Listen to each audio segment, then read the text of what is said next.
Ya, assalamualaikum warahmatullahi wabarakatuh. Ya, selamat datang di podcast Himiteka di Gemas Samudra Ribon. Baik, perkenalkan saya John Alkausar Rusyanto dari TK yang beberapa yang kali ini akan menemani teman-teman semua pada podcast kali ini.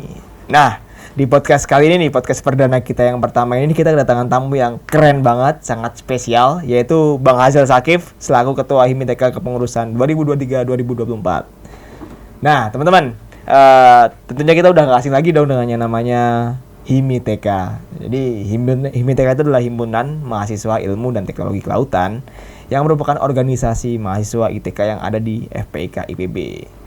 Kira-kira sih ada apa aja sih yang ada di Himiteka? Kita langsung tanya aja ke Bang Hazel. Oke, Bang Hazel, gimana kabarnya Bang Hazel? Halo Juan, halo semuanya. Alhamdulillah baik. Terima kasih banyak udah ngundang di sini. Oke. Jadi Bang Hazel kesini tadi naik apa Bang Hazel?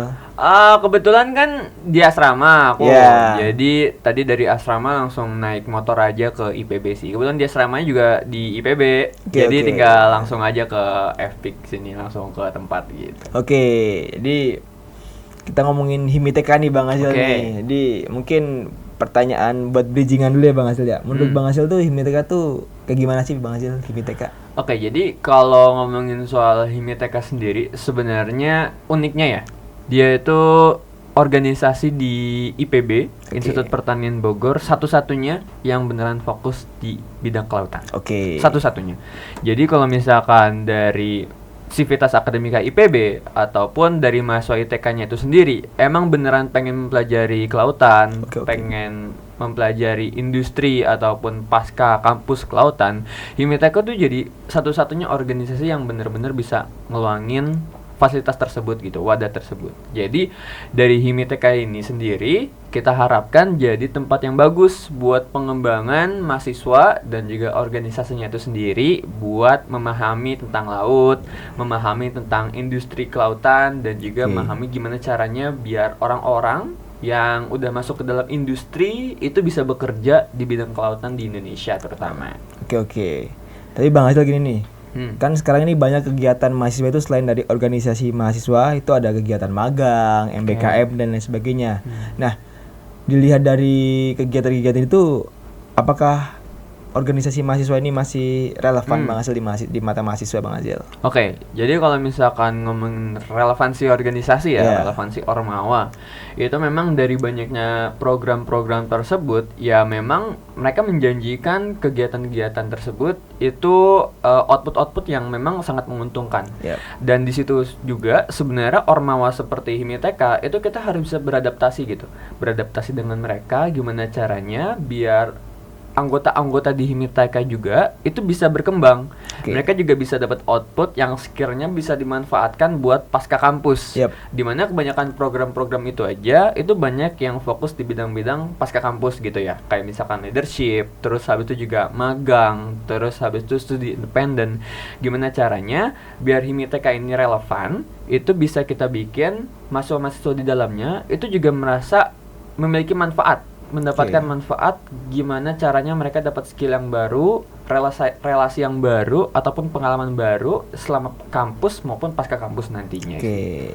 Oke, ngomongin pengalaman baru kemudian ada adaptasi gitu berarti ya dengan sesuai dengan mahasiswa sekarang ya. Benar, harus adaptasi. Terus kalau untuk seperti itu tuh kira-kira nih apa sih yang ngebuat Himiteka itu berbeda dengan organisasi mahasiswa yang lain gitu Bang Hazel?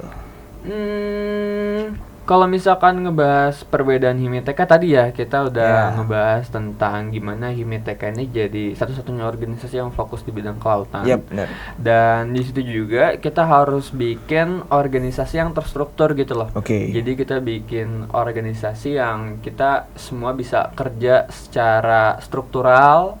Kita juga bisa bikin semua orang itu berbuat salah. Kita bikin tiap anggota Himiteka itu bisa belajar.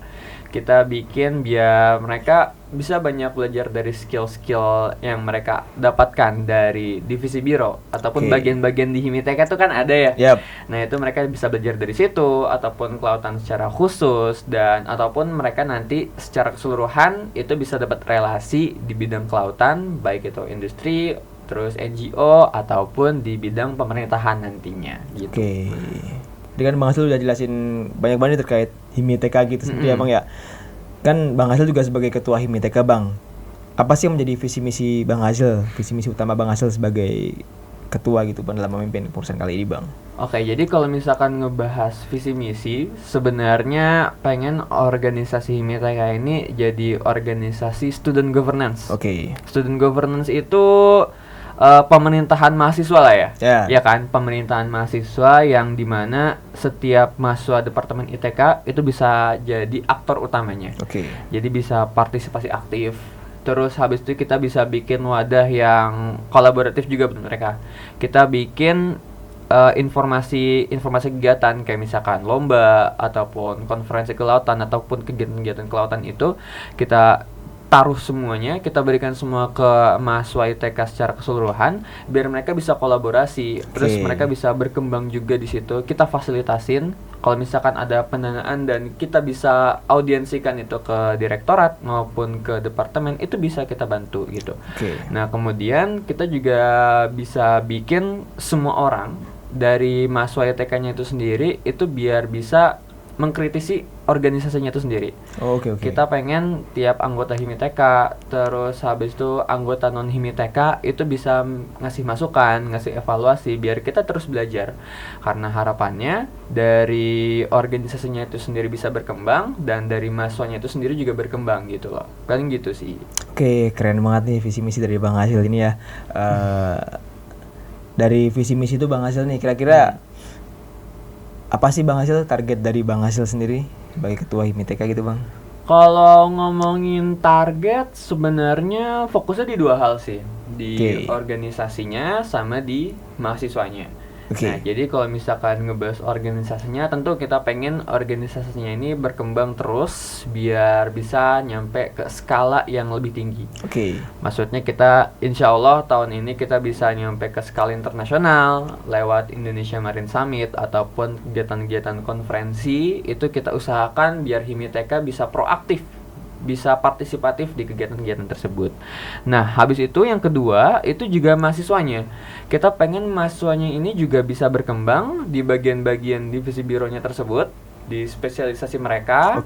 Habis itu mereka juga bisa berkembang di bidang pengetahuan kelautan. Terus habis itu kegiatan kelautan yang gak dicakup ataupun gak diampu oleh mata kuliah ataupun perkuliahan. Habis itu juga kita bisa harapannya tiap mahasiswa dari HIMITK nih itu semua bisa dapat relasi baru gitu di bidang kelautan. Ya dasar-dasarnya sebenarnya kayak dari Juan ini sendiri, kalau misalkan habis masuk HIMITK tuh bisa dapat kontak baru lah dari dari orang-orang kelautan gitu loh. Mau itu dari NGO, mau itu dari pemerintahan, mau dari industri. Ya harapannya bisa dapat informasi baru dan nanti bisa bermanfaat buat nanti pasca kegiatan di pasca kampusnya, pasca HIMITK-nya juga gitu. Semoga bisa bermanfaat di sana buat masing-masing mahasiswanya bisa berkembang di sana dan organisasinya juga bisa berkembang gitu.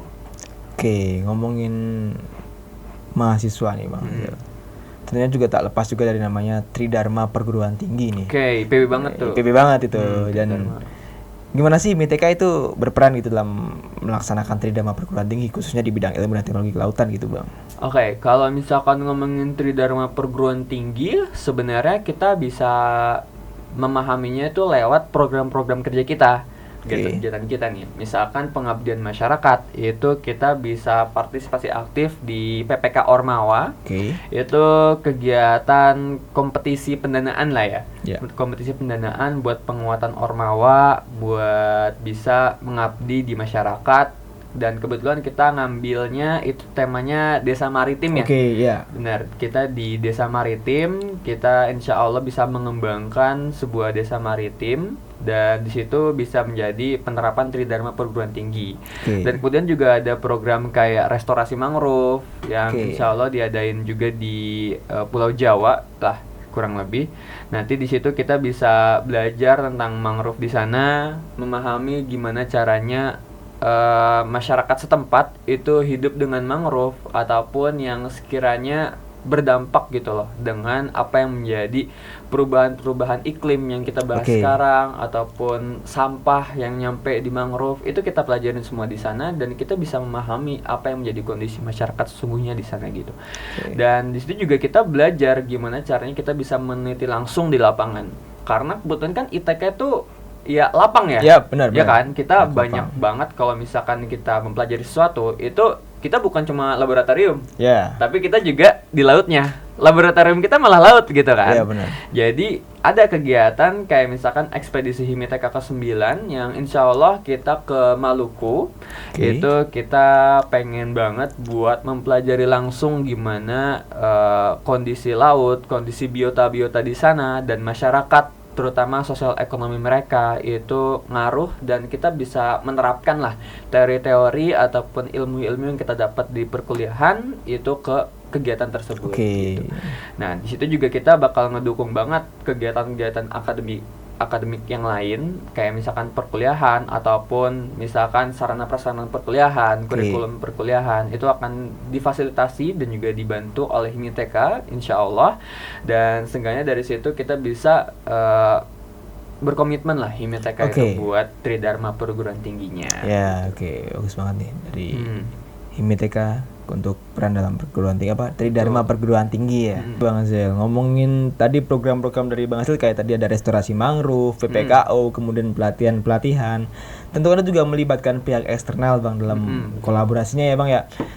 Itu gimana sih Bang HIMITEKA itu berkolaborasi dengan pihak eksternal itu, contohnya seperti industri, pemerintah, atau mungkin masyarakat dalam melakukan pelaksanaan program-program itu sih Bang. Oke, jadi kalau misalkan masyarakat ya sebenarnya kita bisa langsung touch ke mereka ya. Kita bisa langsung masuk ke dalam mereka, kita bisa langsung survei, langsung visitasi ke mereka. Dan buat organisasi-organisasi ini, kebetulan tadi udah nyebut Indonesia Marine Summit ya. Nah, itu konferensi di mana mahasiswa dan juga beserta pakar-pakar kelautan itu tentu di bagian akademisi dosen, terus habis itu juga di bagian NGO-nya, itu kemudian juga di bagian pemerintahan, itu kita bisa dalam suatu forum. Kita bisa dalam suatu forum membahas policy brief tersebut. Jadi dari himpunan mahasiswa nih, kita bisa mewakili suara mahasiswa bagaimana seharusnya beberapa ketentuan untuk membantu untuk mengembangkan kelautan ini lebih sustain. Itu kita bisa lewat IMS dan bisa didiskusikan, bisa diaudiensikan di sana. Jadi kita bikin kolaborasi ini itu juga secara horizontal ya, secara sesama mahasiswa, dan juga secara vertikal gitu ke stakeholder, terus kemudian ke akademisi yang paham tentu di bagian-bagiannya. Nah, dari situ sebenarnya harapannya bisa nyampe ke internasional nih, Yuan. Jadi minta doanya juga buat tahun ini. Itu kita bisa partisipasi secara internasional juga. Kita bisa nambah informasi baru lah, siapa tahu dari kurikulum luar negeri, dari mahasiswa luar negeri, bagaimana mereka pengalamannya seperti apa gitu, pemahaman mereka seperti apa. Dan semoga dari niat kolaborasi tersebut itu bisa dieksekusi di tahun ini gitu. Keren banget nih tadi dari Bang Azel terkait HIMITEKA gini ya Bang ya. Jadi emang HIMITEKA itu bukan hanya sekadar wadah bagi mahasiswa untuk berkembang secara akademik, tapi juga untuk sebagai motor penggerak dalam kemajuan ilmu perikanan dan kelautan yang serta kesejahteraan bagi masyarakat juga. Dan saya sendiri juga dapat banyak sekali info yang menarik nih Bang Azel nih, seru banget juga. Dan mungkin di segmen berikutnya kita bakal ngobrol-ngobrol yang lebih seru lagi terkait HIMITEKA itu ya. Jadi emang buat teman-teman di rumah jangan lupa nantiin episode berikutnya dari podcast HIMITEKA di Gema Samudra Reborn. Saya Juan pamit undur diri. Wassalamualaikum warahmatullahi wabarakatuh.